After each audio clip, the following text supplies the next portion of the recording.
MSP रहेगा, इसको आप कैसे देखते हैं? अरे वे उलझा रहे, समझ में जाना काम नहीं कर हमने कहा कि एमएसपी खत्म हो रहा, हमने ये कहा कि एमएसपी पे कानून बने, एमएसपी पे कानून बन जाएगा तो देश के किसानों को फायदा होगा।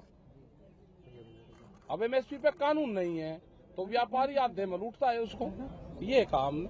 अब सारे मसले ये हो गए, पहले पंजाब का था, फिर उसका था, फिर इसको जाट का बनाया, फिर इसको सिख का बनाया, फिर अलग अलग बनाया। किसान में भी छोटा बड़ा किसान हो गया। अब इसका अगला एजेंडा क्या रहेगा उनका? ये किसान देश का एक है, ना छोटा बड़ा है ना वो है। ये छोटे का ही तो आंदोलन है, ये बड़ों का तो आंदोलन है ही नहीं। प्रधानमंत्री ने कहा कि देश में एक नई बिरादरी आई है, ये सवाल बेसिकली जो हाँ, अब आगे समझ में, या किसान बिरादरी है, बिरादरी है आंदोलन करने वालों की, आंदोलन। हाँ तो ठीक ही तो आया, किसान बिरादरी आ गई और इस किसान बिरादरी के साथ में सब लोग आगे। देश में भूख पे व्यापार नहीं होगा, भूख कितनी लगेगी अनाज की। देखिए, रेस्क्यू ऑपरेशन अभी लगातार जारी है। मेन जो फोकस रेस्क्यू ऑपरेशन का है वो जो बड़ा टनल है जो लगभग 2.5 किलोमीटर का है, उसी पर फोकस है। और सभी टीमें, चाहे वो आईटीबीपी की हो, चाहे एनडीआरएफ की हो, चाहे आर्मी की हो, चाहे एसडीआरएफ की हो, सभी उसी में लगी हुई हैं।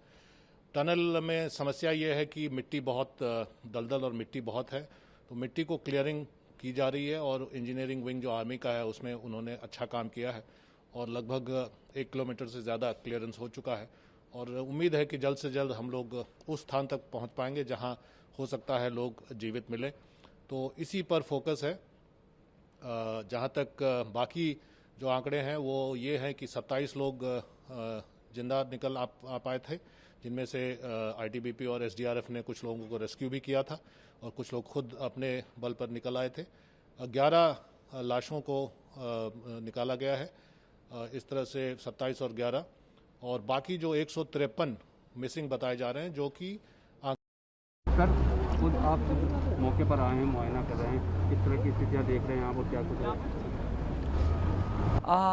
बहुत कठिन परिस्थिति तो है, लेकिन जिन कठिन परिस्थितियों में हमारे जवान काम कर रहे हैं, आईटीबीपी ने जिस तरीके से पहली सुरंग से लोगों को जिंदा निकाला है और अभी जो दूसरी सुरंग जो 3 किलोमीटर के लगभग लंबी है और एक तरफ 180 मीटर लंबी है, तो दोनों पर काम चल रहा है और एनडीआरएफ, मिलिट्री, आईटीबीपी सभी लोग जुटे हुए हैं। जो विशेषज्ञ हैं उनको भी, जैसे अभी आपने देखा जो कमांडो हैं वो स्वयं इसको लीड कर रहे हैं और हमारे जवान वहाँ तक पहुँचने में कोशिश कर रहे हैं। फिर जो ब्लॉक हो रहा है उसको दूर करने की कोशिश कर रहे हैं।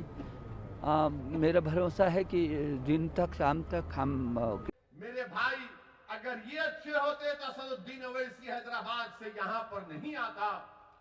ये खराब है, ये डरते हैं मोदी से, ये डरते हैं आरएसएस से, इसलिए डरते हैं कि इनको खुदा पर एतमाद नहीं है, इनको अपनी जिंदगियों से मोहब्बत है। ये मौत से डरते हैं, वहन पैदा हो चुका है इनके दिलों में। मजलिस का एक एक रुकन सिर्फ अल्लाह से डरता है और कोई इंसान से हम नहीं डरने वाले हैं, चाहे कोई भी हो। वक्त का वजीर आजम अगर नरेंद्र मोदी भी हो तो वजारत उज़्मा के ओहदे की इज्जत करते हैं, मगर नरेंद्र मोदी की शख्सियत से खौफ नहीं खाते, न कभी खाएंगे इंशाअल्लाह ताला। इज्जत यकीनन वजारत उज़्मा के ओहदे की है, मगर कोई कहे कि डरो नहीं, डरना नहीं होता। हम जहां कहीं भी अपनी सियासी जमात या अपनी पार्टी का आगाज करते हैं, फौरन इल्जाम। अमित भाई अब देश के गृह मंत्री है, लेकिन जब ये बात चल रही थी तो वो गृह मंत्री नहीं थे, वो पार्टी के प्रमुख थे और आज वो गृह मंत्री के नाते बोल रहे हैं। जिस बंद कमरे की बात अमित शाह जी कर रहे हैं वो हमारे लिए बंद कमरा नहीं है,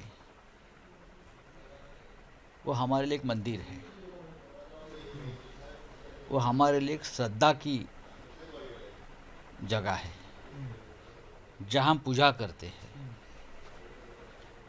और जिस प्रकार का हिंदुत्व का स्वीकार हमने किया है हमेशा, उसमें मंदिर में जाकर झूठ बोलने की कोई गुंजाइश नहीं है।